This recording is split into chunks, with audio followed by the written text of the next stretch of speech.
In today's video, I'm going to be showing you guys the entirety of the Season 2 meta, ranging from what loadouts you should be carrying to where you should be dropping to be most successful. I hope this does help you out. If it does, make sure to drop a like and subscribe. No long intros, let's get straight into this. So I want to start off by talking about the best loadouts to use currently in this meta, and I'm going to start off by talking about the best loadout for fighting or W keying, whether this be ranked or a tournament. You're going to be running the Warforged AR or Harbinger SMG, that is personal preference, with the Hammer Pump Shotgun. I find this is still superior to the Gatekeeper for W keying, due to the Gatekeeper only having 3 shots. Then you can choose to run a sniper, that is optional. If you don't want to run a sniper, you can run 2 slots of heals, but if you do run a sniper, you only have 1 slot of heals. Obviously, we also want to be carrying the Icarus wings, as this is the main form of rotation this season. Next up, I want to talk about the best loadout for Endgame. Now, it's going to be different in an Endgame. This could be a Cash Cup Finals or just an Endgame of Ranked. I like to carry the Thunderbolt SMG, as this can spray through walls. Again, this is the same as Season 1 of Chapter 5, so we know how this gun works. It bleeds bullets through the walls. Then I want to carry the Gatekeeper Shotgun. Again, this is similar to the Frenzy in the fact that it does a fast fire rate, but the Gatekeeper does insane damage. This is really, really good in a close box situation and an Endgame, for example. Then again, the Icarus wings, which we do need. However, you want to be careful with the Icarus wings in Endgame, because flying up, you're very easily shot out the air. So again, you want to be very, very careful to stay low when rotating with them. Then you can also have your 2 slots for heals. Now let's quickly take an in-depth look at the Icarus wings and how to use them. So when you first pick up the wings of Icarus, you're able to fire yourselves up into the sky using right click. Now what this does is effectively just allows you to continue going up, and from there you can just fly around the map. Now you start off with 300 charge, which wears slowly down over time. If you continue fire yourself around, the charge runs out quicker. You can also dodge left to right to help dodge fire, and use the dive bomb using left click, which can deal damage to opponents and structures. My main tip is use this in the mid game to get around the map, but don't use this end game, as you're easily damaged in the sky.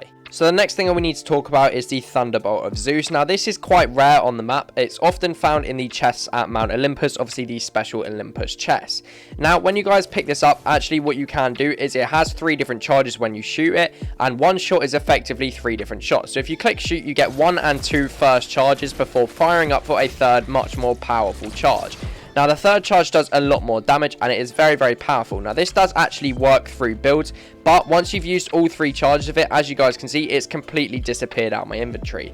So yes, it is very OP, but you're also stuck in the air when you guys are using it, so it actually isn't that useful, especially in an end game scenario or in the mid game when you're not completely surrounded. As if there's lots of opponents there, people are just going to look up and beam you out the sky, and you're going to easily kill the person using the Thunderbolt. So be very, very careful when you are using this Thunderbolt. It does go through builds, but it's also very, very easy to get killed, and it's also highly likely that we won't see this in competitive.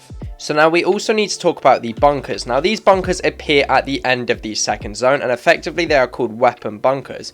When you come down here, you get 1, 2 and 3 legendary chests, meaning there's a lot of loot to be had, as well as the opportunity for all of these crates where you guys can get done out. If you break everything in the weapon mod down here, there's a total of 251 metal, which you guys can collect from breaking absolutely everything inside. So not only is it very, very good for your loot, but it's effectively like a cache as well. You also have the opportunity to mod your weapons like so this is very, very OP, and definitely having control of this will be very, very important in competitive, again spawning at the end of second zone. So now it's important we quickly touch on the 4 new medallions and whereabouts on the map you can get them.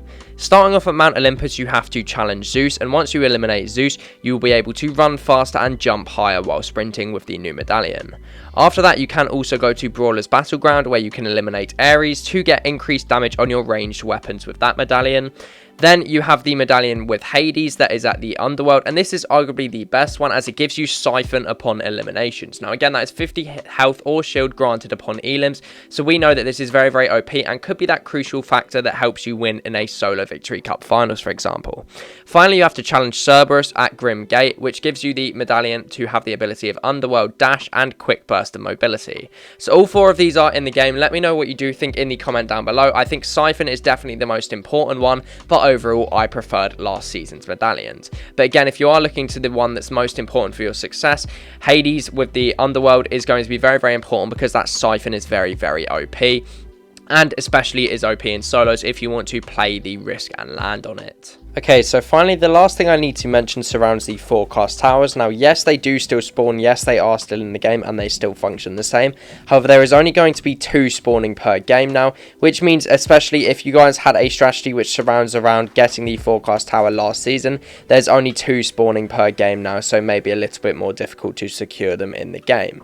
So again, just something to think about when deciding your strategy for ranked or tournament, but that pretty much rounds up everything we have to talk about. Thank you all very much for watching. I hope you have learned something from this video, and I hope you continue to be successful this season.